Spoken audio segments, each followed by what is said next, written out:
We acknowledge that Tri-Cities Community Television operates on the traditional, ancestral, and unceded territory of the Coquitlam First Nation. We thank the Coquitlam who continue to live on these lands and care for them along with the waters and all that is above and below. At their first meeting of 2026, Coquitlam City Council was presented with the final draft of their Climate Action Plan. Tri-Cities Community TV brings you edited coverage of that meeting. Welcome to 2026, everybody. I hope everybody had a good holiday break. Happy New Year, everyone. We're back at it. We'll start with the territorial acknowledgement. So we acknowledge with gratitude and respect that the name Coquitlam was derived from the Hunkaminam word Coquitlam, meaning red fish of the river. The city is honored to be located on the Coquitlam traditional and ancestral lands, including those parts that were historically shared with the Coquitlam and other Coast Salish people.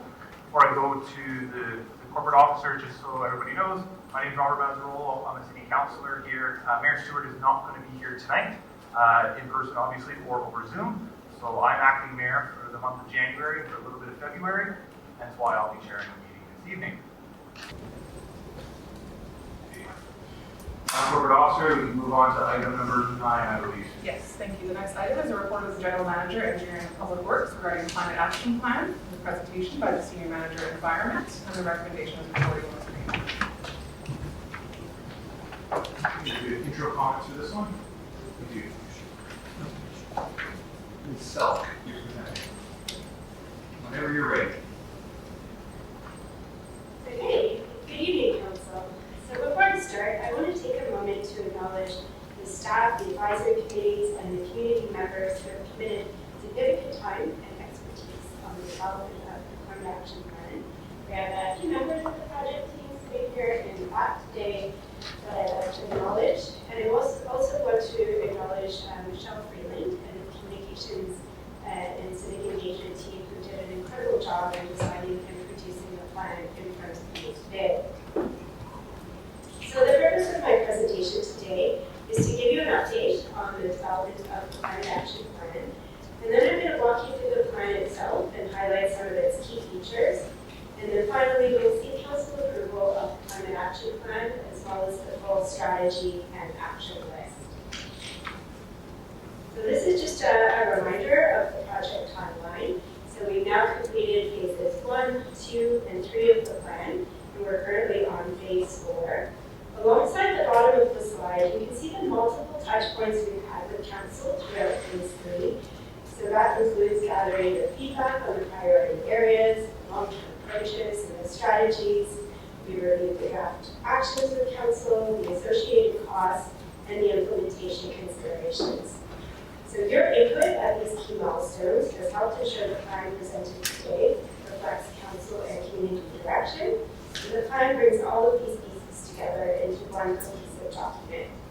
We've also continued engaging with key stakeholders in the public along the way and have integrated their feedback into the plan. So this includes 5 of the city's advisory committee members, advisory committees, as well as the Coquitlam Council. So we've now moved on to phase 4. We've completed a full draft plan for council's consideration, and with your feedback and approval today, that would conclude the project. So now I'm going to walk you through the documents themselves. So you'll see with your package you have 2 documents attached. So first is the plan itself. So this is a document that was designed in-house, and it's intended to be a clear, accessible, and visual document. So something that staff, our community partners can easily navigate. It includes the 5 main focus areas with a sample of actions across each of these focus areas. Then the plan is supported by a second companion document called the full strategy and action list that goes deeper into the full list of 14 strategies and 45 actions, as well as timelines, anticipated costs, and potential funding opportunities. So having this companion document separate, first of all, it helps keep the plan shorter, but it also helps ensure that the plan itself doesn't get dated. So we've all seen that climate action is a field that is changing rapidly, both in terms of technology, but also with recent shifts in federal and provincial programs and policies that full strategy and action is separate means it can be updated over time to respond to those changes. So together, these two pieces provide both the big picture and detailed guidance for implementation. Okay, so now I'm going to walk you through some of the key features of the Climate Action Plan. So one thing that I want to highlight is that the plan doesn't stand alone. So in the introductory pages, we provide a detailed explanation and a graphic of how all of our relevant corporate plans work together. So the Climate Action Plan fits under the umbrella of the broader Environmental Sustainability Plan and outlines clear next steps for the city to advance climate action to reduce emissions. It complements the existing Climate Adaptation Strategic Plan, which is more focused on helping us to prepare for climate change impacts like flooding and wildfires. The document also importantly notes that many aspects of climate action are also being progressed through other existing and emerging city plans and strategies, such as our Green Police Strategic Plan, and upcoming Transportation Plan and Urban Forest Management Strategy. So we're ensuring these plans are aligned and supportive of each other. So together, the Climate Action Plan and these complementary strategies will help ensure Coquitlam's climate goals are translated into tangible actions throughout municipal planning and operations. So another key feature in the document is a graphic that you can see on the slide that provides an overview of the plan and the plans. So without diving into all of the details, you can easily get a sense of everything in the plan works together, from the 5 focus areas across the top of the graphic to the more specific strategies and actions, and then the 7 guiding principles that will shape how actions are implemented. All of this works towards our greenhouse gas reduction targets, and it also acknowledges that additional co-benefits can occur while taking climate action. So now moving into the 5 focus areas.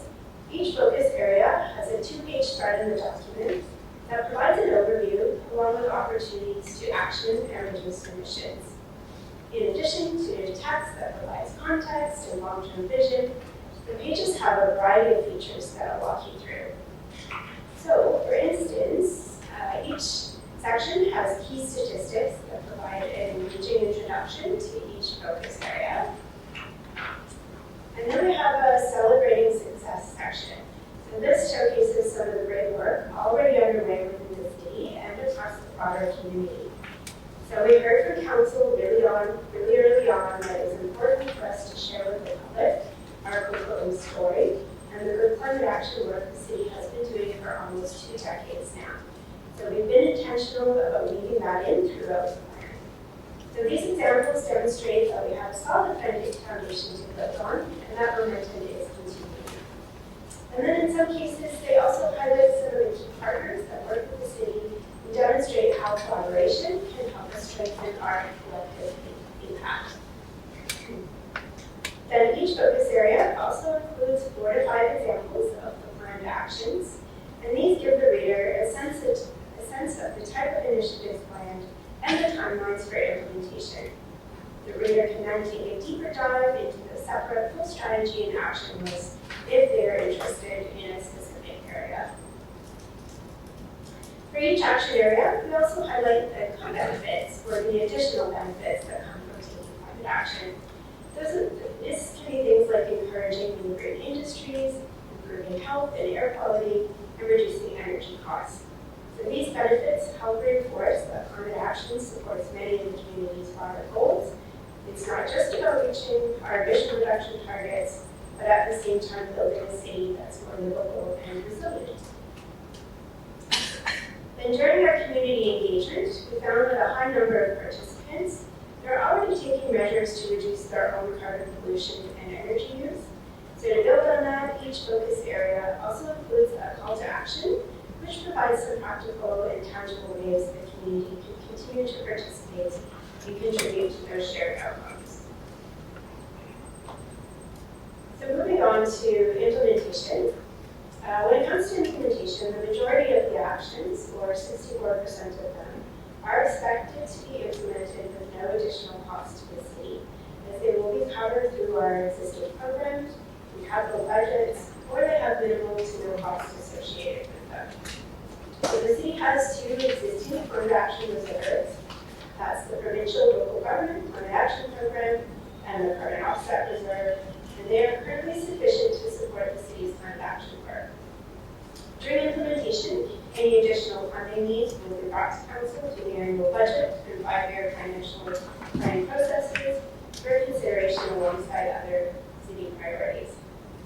Similarly, if there's an action that could have cost implications for business, industry, or other city partners, those actions will be brought to council for additional guidance to inform implementation. And then staff will continue to use our existing base funding to leverage external funding, so that includes incentives and grants from our utility partners and other levels of government, as well as exploring revenue generating opportunities. The plan also includes an approach to monitoring and evaluation, so we can track our progress over time to ensure we're successful in what we set out to do. So this approach is going to be aligned with the existing data tracking and reporting processes that we use for the Environmental Sustainability Plan and the Climate Adaptation Strategic Plan. So key to measuring success will be continuing to use key performance indicators to track emissions and progress towards targets. And you can see a number of KPIs are included on the screen. And then we'll review progress on actions over time and share updates with the community through our website and report to council. Ongoing engagement with advisory committees, partners, and community members will ensure that the actions remain effective and responsive to community needs. So for our proposed next steps, if council approves the plan today, we will incorporate any final adjustments requested by council and then finalize the plan. We'll work with the communications and the engagement team to inform the public of the final plan, and then we get to start with implementation, tracking and monitoring our progress over time. We anticipate we'll be able to report back to council and the community within 2 years. So thank you very much, and now I'm happy to answer any questions and take any feedback that you have. Okay, Ms. Self, we do have a speakers list and it's growing. Councillor John, you can start. Yeah, I mean, there's good work on it. Obviously here, and the strategy cuts across all the departments really. And we have other strategies here to tie into this, I know, with affect climate, affect mobility. One of the things that's not well, but it's I think, going to be top of mind, especially given what we're about today. Resiliency around natural disasters or major flooding events or minor flooding events. Just talk a little bit about how this strategy might inform some of our practices around managing the increase in atmospheric rivers. Yeah, no, that's a good observation. So the plan doesn't go into a lot of details on the resiliency and adaptation side of things, and that's for a number of reasons. So we already have a climate adaptation strategic plan, so that addresses the major climate hazards to the city, including flooding, extreme heat events. So there's 50 separate actions in the climate adaptation strategic plan that the city is in the process of implementing. We also have a community wildfire prevention plan, so that goes more into the specifics of these types of wildfire events. And then recently, council might recall, there was also HRBA, or hazard risk and vulnerability assessment, that was brought to council late last year. So that touches on a number of risks and hazards to the city, including extreme heat events and other climate-related events. So yeah, you're right, this isn't going too much into the adaptation and resilience side of things because those are broadly covered under some of our other strategies. Yeah, and micromobility kind of ties into this. There's a number of strategies that can tie into this also. I think it's just important with the various strategies, again, they're not being siloed, they can communicate with each other so they can all work together. One of the questions is, I know in here, around retrofits. And can you just talk more to steps we're taking there already around retrofitting existing buildings that we have in the city? Yeah, so through the chair, Councillor DeJonovic, I see retrofits in kind of two buckets. So there are the retrofits that are happening here at the city on our own corporate facilities. And that's an important aspect in reducing our own corporate greenhouse gas emissions. So the city has what's called the Building Component Replacement Program, and that basically outlines, all the different components of the building and when they're due for asset replacement. So we stay on top of that, and things like, boilers and HVAC, when they come up for renewal, we're looking at opportunities on how we can reduce emissions and the replacement of those components. You might recall with the new Mountain Park pool, we now have electric heat pumps as part of that pool to help reduce emissions from that facility. And we're doing that with all of our city assets. Another bucket of retrofits is what's happening on the community side, some of our community buildings. And that's where we've seen a real shift recently in provincial and federal policies and incentives. So we're seeing more incentives coming in from both levels of government, but also from some of our utility partners. And so our team really tries to amplify some of those incentives that are available and make sure that the community knows about them and can take advantage of retrofitting their own buildings. Thank you. Thank you. Councillor Asmussen. Yes, thank you very much for the report. A lot of work's gone into this. Previously, when we had this report, we talked about the costs and the projections for the 2030, the 45%, the 2050 carbon neutral. When we had a discussion before, are those realistic targets or are those more aspirational targets? We talked before about the cost sometimes to achieve those would be significant. So are we keeping them there more as aspirational goals? And are we going to refine that for the public on achievable goals that we see happening in that realm? Yeah, so through the chair, Councillor Asmussen, the targets are really developed in alignment with what we're seeing as targets at the international level, the federal, the provincial, the regional level. And we're seeing all of those targets kind of come together and become harmonized and aligned in terms of whether they're realistic or not.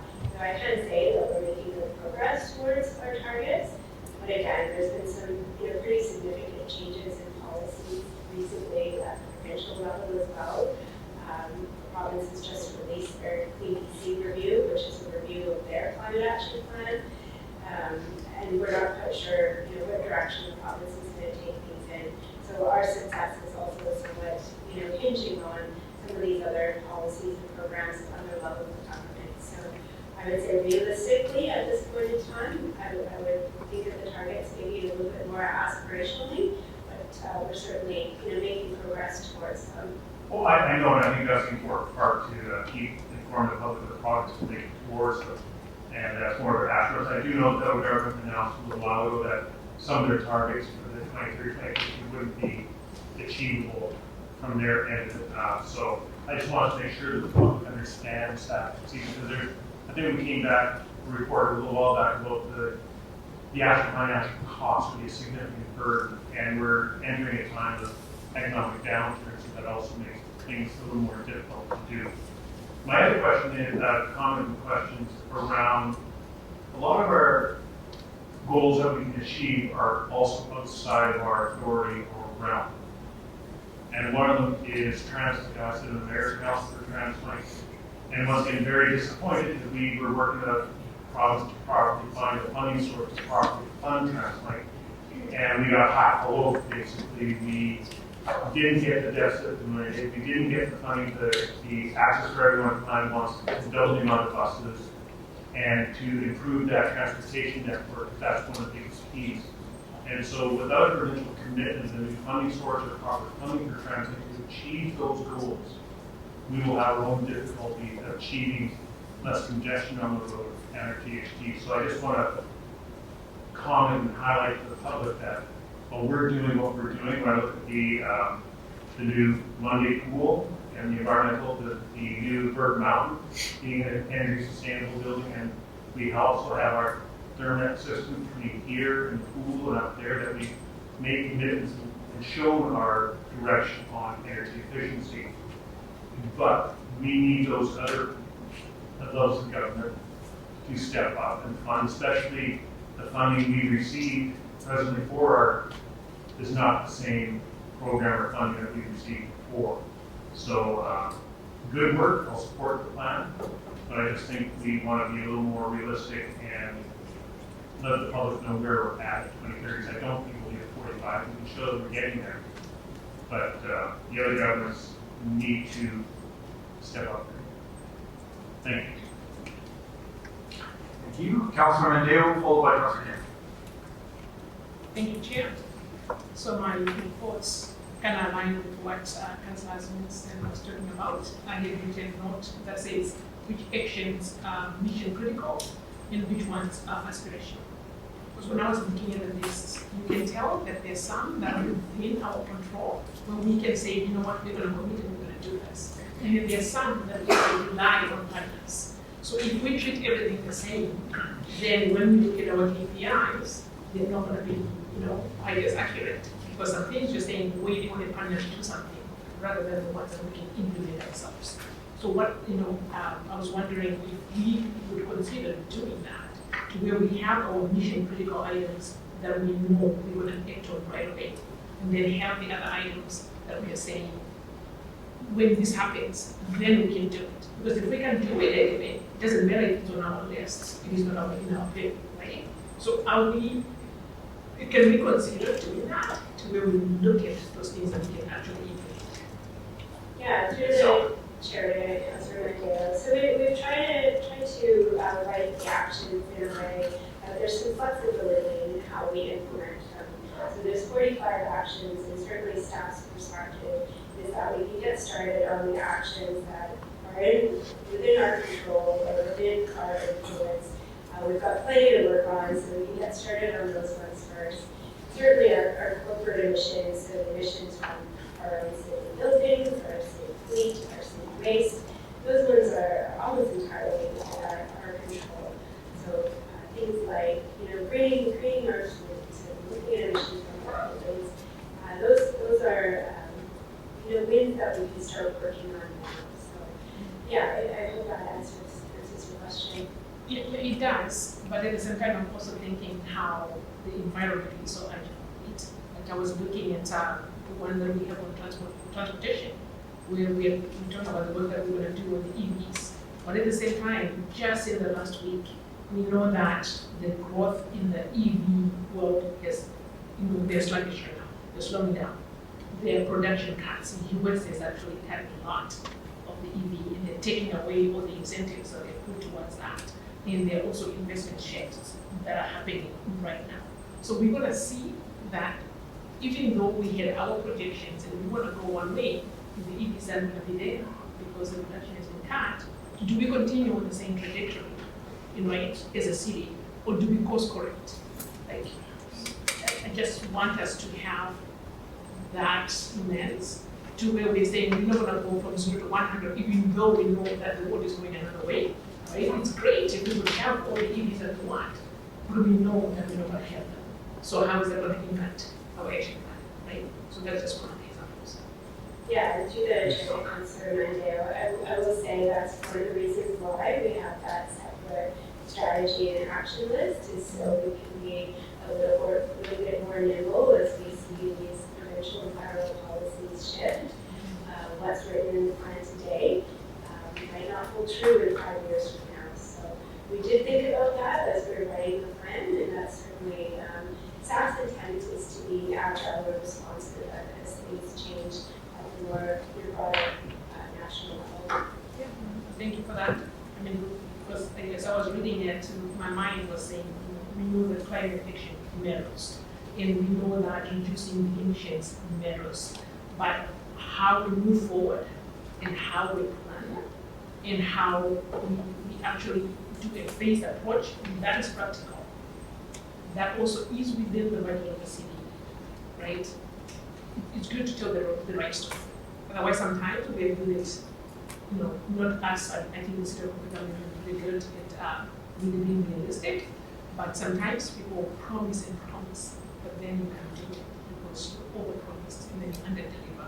So I do appreciate the phased approach that you put forward, and also the agile nature of the plan that you put forward. So thank you for that. Councilor Kim, followed by Councilor Tower. Thank you, Ms. Oka, to you, the team. Thank you very much for all the work that's gone into this. A number of different phases, 45 action items.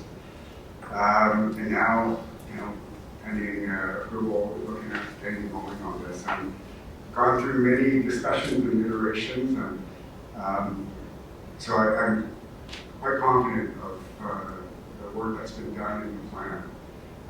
But really now the proof is in the pudding. So I'm going to focus more on the monitoring and getting the word out here. And I'm referring back to also the Sustainability Environmental Advisory Committee, where we had a discussion. And part of the action in getting people involved, I think, is people knowing where they are and how we're achieving the targets. So kind of stressing on the visibility of the KPIs. And how we can get people, there's a dashboard that we discussed, how that can be captured so that people can get some pretty instant or real-time information and to kind of inspire more and continue to push forward that, in addition to our own staff, of course. So I wanted to see about the possibilities there. And also, a lot of this is work that's being done right now, but we also want to get the word out through our stakeholders in the community, and when we can look at a plan on how that some collaboration can start, in addition to some client ambassadors or other types of people who can help to, there's always, I find when the plan is set, everyone charges out of the gates. But if we can have ways that we can keep up with the momentum, that would be great. And just wanted your thoughts on those two items. Yeah, through the chair to Councillor Kim. So we do a pretty good job of keeping our website up to date. So we do publish all of sort of the forward momentum that we've achieved. We publish our KPIs and what we've achieved each year in terms of targeted action. We're currently working with our communications and simplification team on a strategy to get the word out after time is approved. And we also recently went to a number of the advisory committees to get their feedback on specifically how we could get the word out as we start to implement that plan.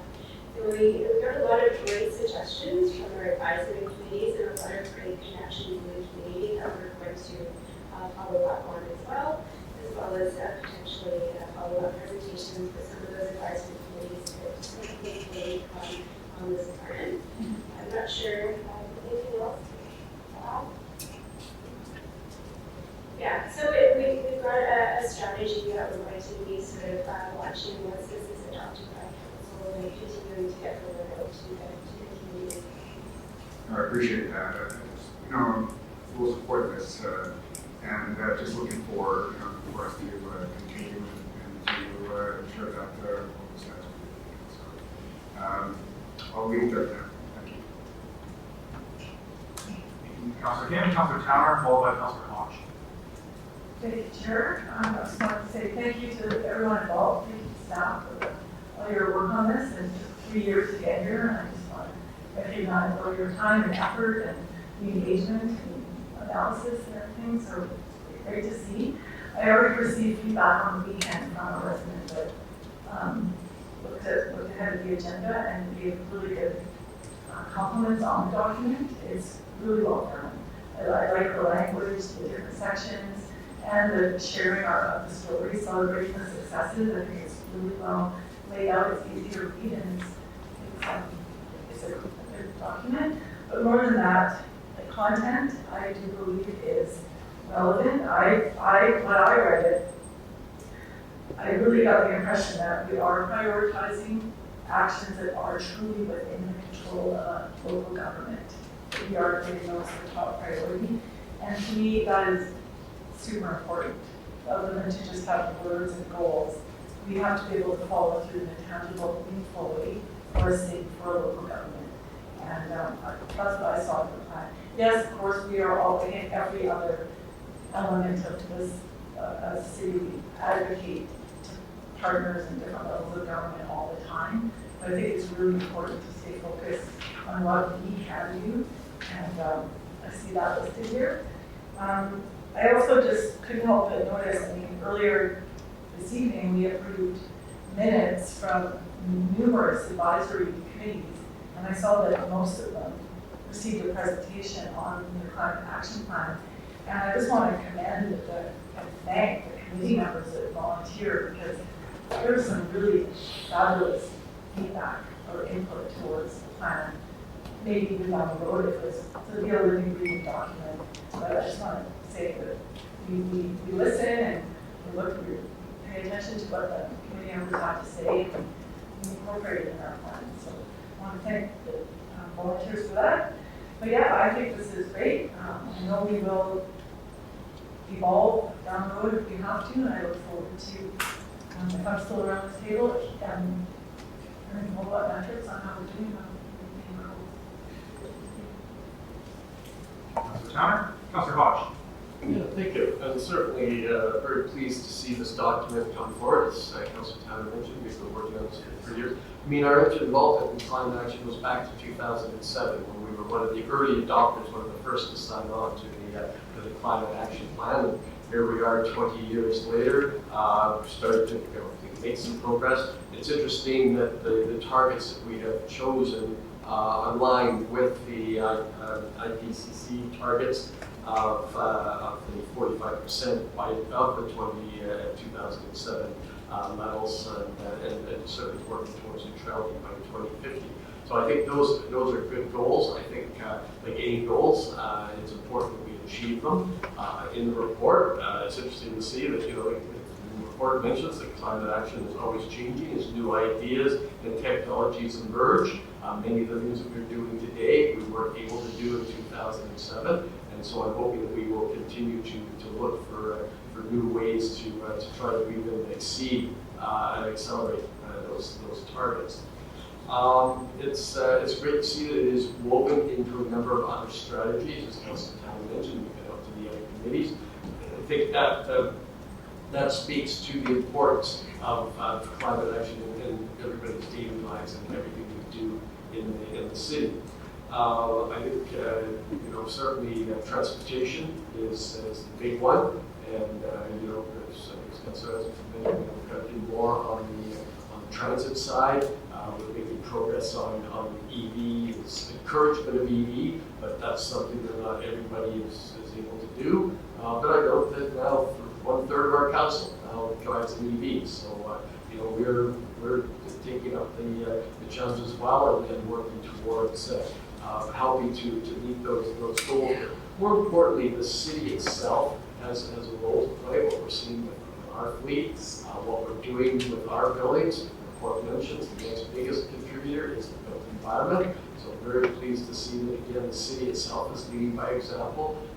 What we've done at the recent Monday pool, or the new pool there, we're seeing the conversations that are taking place for the new Northeast Community Center. I think those are all going to be great initiatives as we try to reduce our footprint. But a lot of this, I think everybody has a role to play in this, both residents, other levels of government, of course. We have to do it through education, through incentive programs, and of course, in some cases, it's going to be mandates. But it's so gratifying to see so many people out here today showing your support for the environment, and it's I think we have to certainly, as a city, lead by example, but also make sure that we encourage residents to do their bit. I think this document goes a long way to doing that. It's well laid out. It's easy to read. It's got lots of good information, and it also talks about not only what we're doing, but what we as a society can do as well. Whether it's participating in planting trees, or the city where we're working to protect green space, promoting the use of EVs, recycling rates are very good. Our recycling rate in Coquitlam exceeds the regional average, which is actually the best in North America.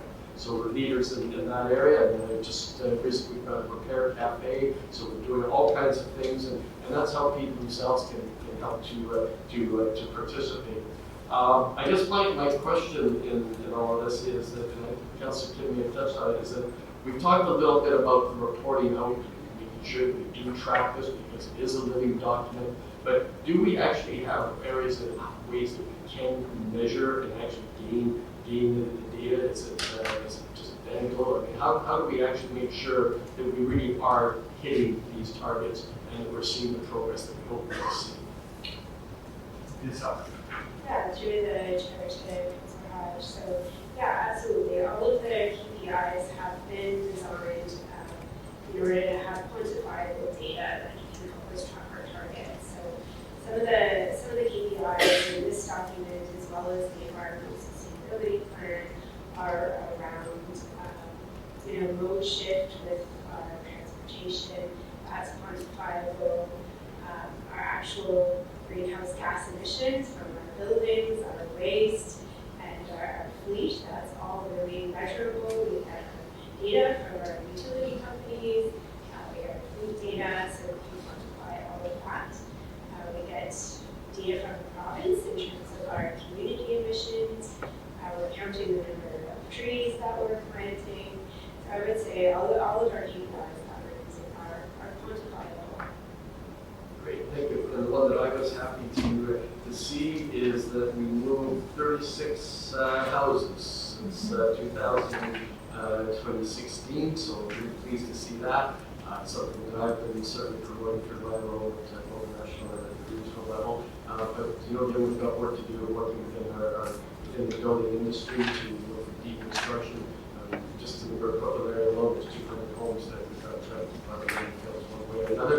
And again, that's the area where the city is working on policies to make it easier for builders and residents who want to do the right thing in that area. But that's just a small role. So many areas that we can work on, some areas that we can do better, and that's why I'm really pleased to be able to support this today. So thank you for your presentation. Okay, thank you, Councillor Hodge. I'll add my comments. So first off, thank you to staff for getting us to this point. It's been a wait, but you can see why it's been a wait to get here. It's a very detailed, very encompassing plan.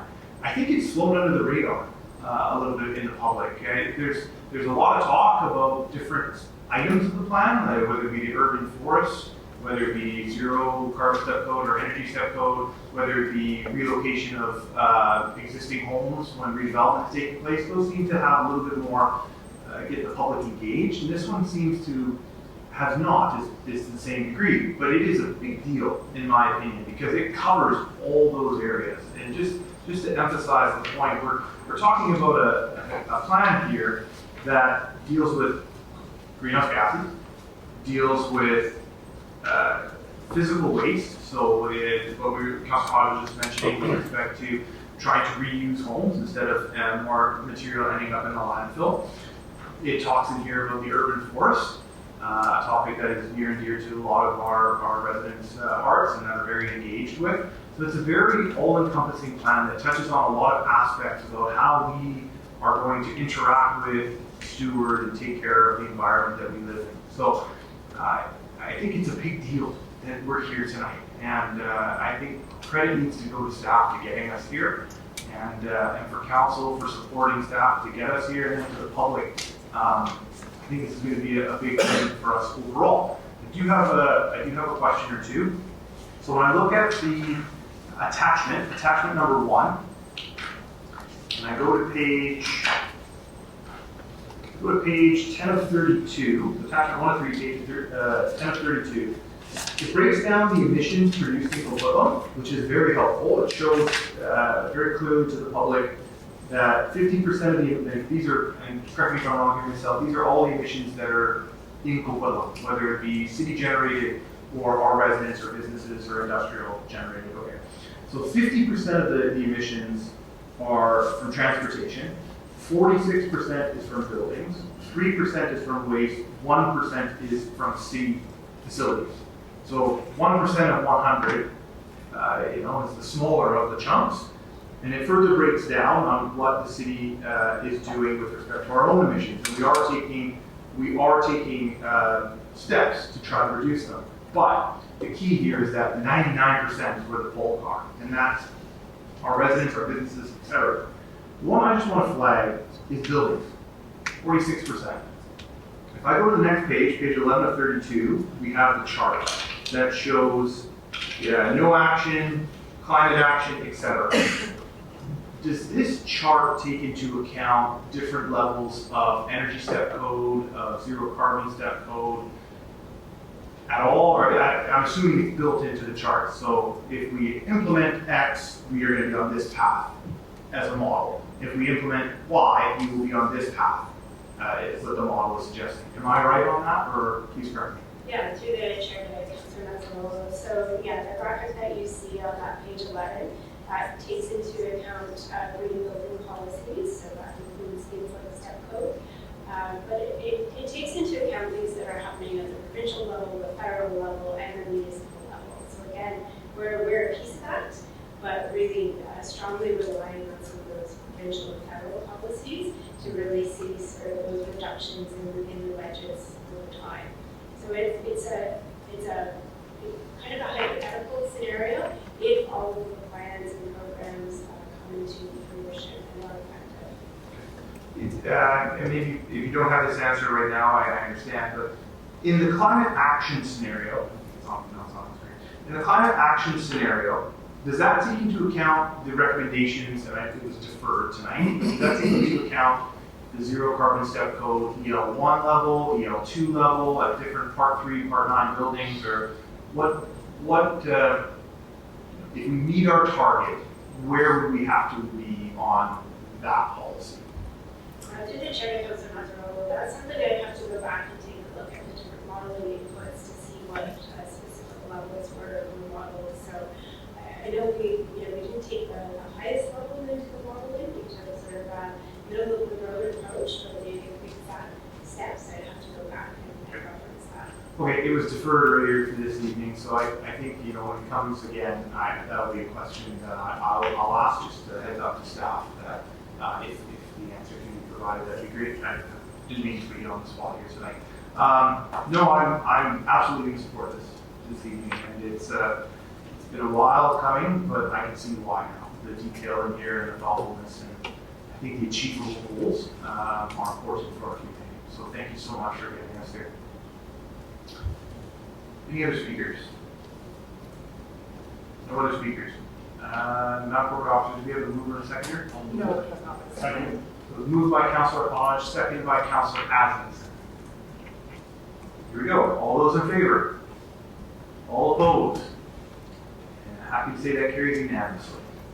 Thank you very much. Thank you very much, Ms. Self. Great job. Madam Corporate Officer. The next item on the agenda is a report of the Director of Development Services regarding final approval of development application for Burke Mountain Community Center and Burke Village Park. City of Coquitlam Project 24-112. Recommendation is the council adopt zoning amendment bylaw number 5419/2025. So moved. Second. Two voices on my left, but I think I heard Councillor Asmussen, and then Councillor Mendeo is the seconder. Any discussion on item 10? Don't see any. All in favor? All opposed? Carried unanimously. Corporate Officer. The next item on the agenda is a report of the Director of Development Services regarding agricultural land commission referral for a soil or fill use application at 4400 Oliver Road, Robinson Roads Holdings Limited, with introductory comments by the General Manager Planning and Development, and the recommendation is 41. I'd like to move to refer this back to staff. Second.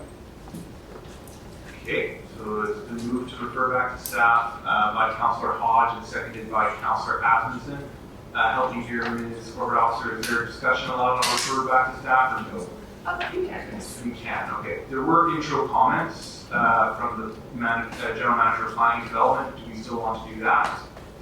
No intro comments, okay. Do you have anything else? I just want to say, we've had some correspondence from the applicant, and I think that there's a possibility that we can maybe do a little bit more work with the applicant, so they have some questions. And I think this allowing staff to correspond forward with the applicant, I think would be good. And maybe I have some questions, but those may be answered in that process. Okay. Getting the impression you guys don't want me chairing any meetings where things are dealt with. Just once. Okay, so it's been referred, moved to second. I don't see any discussion on the board. Any discussion? Nope, it's clear. All in favor of referring back to staff? All opposed? And that will carry unanimously. So refer back to staff. Thank you. Board officer. Thank you. As there were no other business items added to the agenda, we are in adjournment. Moved by Councillor German, moved by Councillor Marsden, seconded by Councillor Adamson. German, all in favor? All opposed? Adjournment is carried unanimously. We are adjourned. Didn't have any other business. Question period. So, don't have the layout for this, the explanation, but from what I can remember, if there's anybody in the audience here tonight that has any questions about any of the items that were discussed on tonight's agenda, you're welcome to step forward. There's 2 minutes that you have in order to speak to council. You can ask questions. All questions must be addressed to council as a whole, not an individual councillor. And it must be on an agenda item from tonight. So you can't ask about a road closure in Coquitlam, for example. Anybody from the audience who'd like to ask a question, just stand on up, come up to the mic. And I'm going to keep it tight around the 2 minutes in case there are a number of people, because I want everybody to have an opportunity to be heard. Name and address for the record, please. Okay, my name is Chet Beach.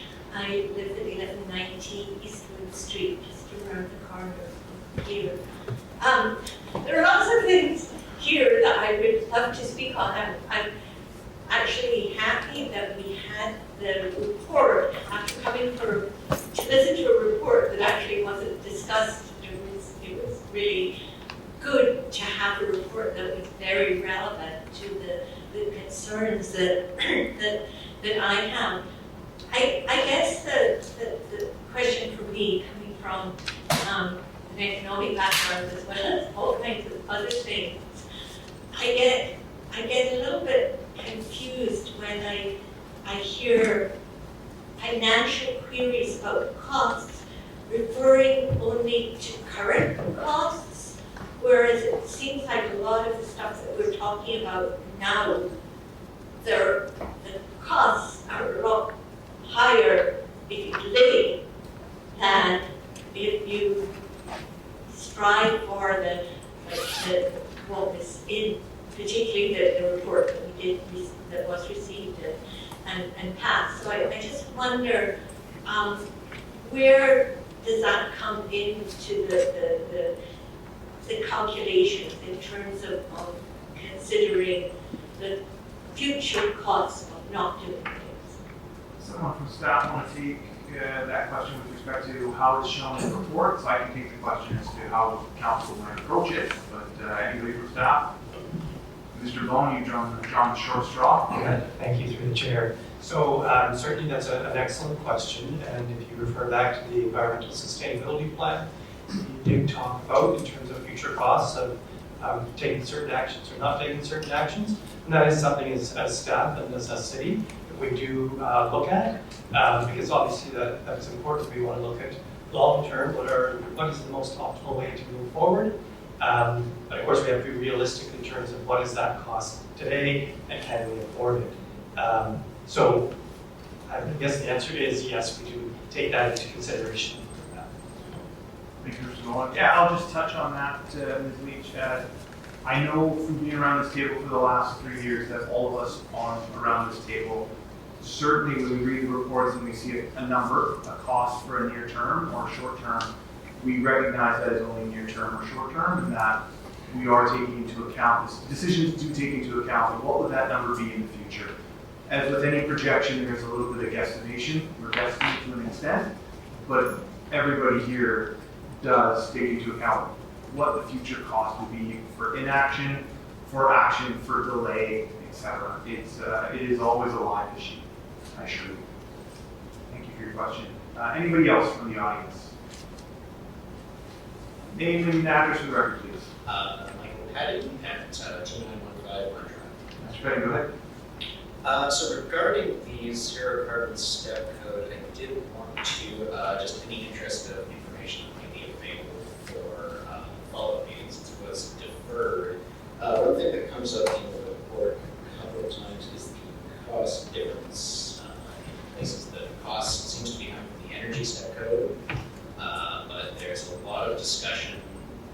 repeatedly in the report, there will be sections that say that the costs are from the energy step code and then recommend that the zero carbon step code gets slowed down or not rolled out as quickly.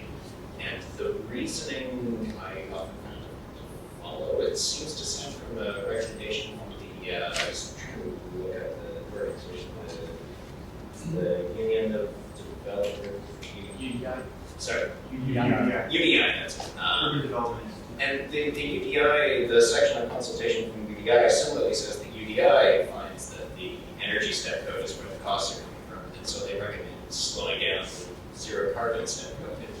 It comes up over and over, and I'm having difficulty following the reasoning. I was wondering if it would be possible for staff to bring forward just details on what exactly it is about the zero carbon step code that is causing that recommendation. Go ahead. Thank you, through the chair.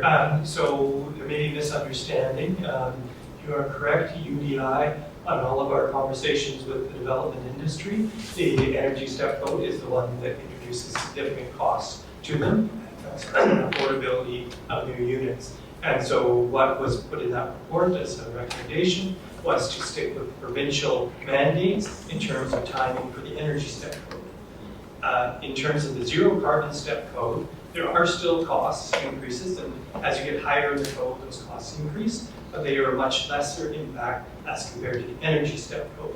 And so for that reason, staff was recommending that council do consider advancing steps from what the provincial mandate would be. So we are, in fact, suggesting that we advance it somewhat.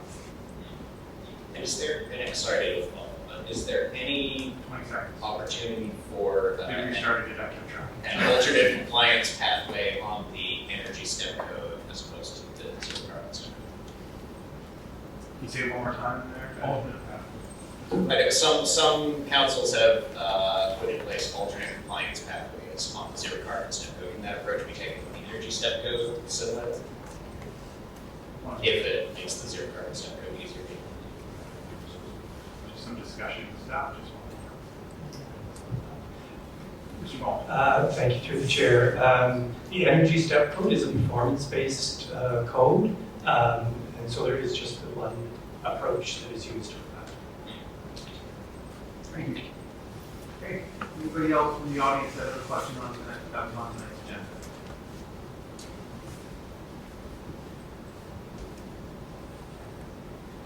Name and address for the record. Justin Arsenault, I'm at the meeting 360 Princess Crescent. So I was just wondering, we had a lot of interesting discussion about the climate action plan tonight, which is good to see. A lot of the discussion talked about the sort of limitations of municipality on, our reliance on higher levels of government doing things, which is the reality of working at the municipal level. And there's a lot of talk about what's sort of aspirational versus realistic. And I guess what I'm wondering is, I've heard a lot of discussions in this chamber about, frustrations with provincial levels of government. Are we kind of putting contingency plans in place? Or are we trying to explore, if there are things that right now are mostly reliant on the provincial government, especially on those big aspects of carbon emissions around transportation and buildings outside of city buildings? Are we exploring, what are things that we can do as a city that are less reliant on the province or the federal government or otherwise? Obviously, things are much easier. We can do a lot more if we have the support of higher levels of government. But if we're recognizing the volatility of that, and sometimes the frustrations of that, frustration sometimes of having the province step in and dictate things to us, we prefer to find a path that's more suited to our city. Are we working on more of those paths? Or are we kind of saying we have our small little goals we can do on our own and then totally reliant on everyone else to go beyond that? Yeah, I think I can get touch on a little bit of that, and Councilman Dale pushed her button so she can respond or reply as well. But if you touched on the municipal level, we have the authority with respect to what the province provides us. And if the province doesn't give us the legal authority to do something, we don't have it. So a good example of this would be, right now the province has given municipalities legal authority to advance a zero carbon or energy step code ahead of the timelines that the province has implemented. But if tomorrow the province comes out and says, municipalities cannot do that anymore, and it must be on the provincial timeline. We can't do anything, but we no longer have the authority. We have to follow that legal authority. We have to now follow the provincial timeline. Alternatively, your question is whether or not we can find a backup plan, so to speak, a plan B. There are some matters that, especially when dealing with the zero carbon step code, if the province says no on what I just referenced, there might be some areas where we can find some ways to reduce, maybe greening the fleet for Coquitlam, our vehicles, etc., looking to reduce carbon emissions through our own civic facilities. But I'll refer back to that one page of the attachment of the report as a climate action. Greenhouse gas emissions from Coquitlam facilities for the city are 1%. So it will not make, I shouldn't say it won't make a difference. It would make a difference, but the difference is much smaller compared to if we have a change on a broader scale. Councilor Mandeo, I know you guys have something you want to say on this one. Yep, yes, that's exactly the way I was going. I was referring to that page 10 of the report, where you can see that the action plan that we have for the city is highlighting the things that we are doing as a city. But that's only for the 1%. For the 99%, what we have been doing as a city, along with other cities, is going through UPCM and advocating to the provincial government to make the changes that will impact the 99%. So as long as we continue to just micro-focus on the 1%, we're not going to make that much difference. We need the province to step in, we need the federal government to step in so that we can have the proper protocols that apply to everyone. As you know, when it comes to climate action, we cannot just make the micro changes in order to be universal so that we can really see the advancement. It's easy for us to, yes, we have got our KPIs and we can celebrate on the things that we're doing, but it really behooves us to make sure that the work is being done across the board. And one of my colleagues mentioned the fact that each and every one of us have a role to play as well, right? So what is it? We as a city, we cannot bring any protocols or any regulations that tell you how to behave. We can only suggest, but the province can do a lot of things. So that's what we're wanting to do is, let's put the pressure where the power is. We are closer to the problems, we see the problem, we don't have the power. They have the power. So let's have them step in and really help us to get to where we need to get. See when Councilor Mandeo was the president of UBCM for a couple of years. When it got to coordinating around the province, she gets the passions flowing here. So there you go. Thank you for your question. Any other questions from the audience on tonight's agenda? Going once, twice, closed. All right, thank you everybody for attending this evening. Next meeting is 2 weeks from now. Take care, stay home safe. Well, tonight was a really big step where we passed the climate action plan, and this was a key document that staff and council have been working on for the past 3 years. We've been working on it in conjunction with members of the community and with our community advisory group. So I'm really pleased to see that come forward tonight. This is just the start. Now the real work begins as we have to start moving towards achieving those targets, and the target being to reduce greenhouse gas by 45% below the 2007 levels, which basically lines us with the IPCC targets, and I think those are important that we can try to achieve those. Do you think they are achievable? You know what? It's going to take work to do it. It's there's no magic fix to this.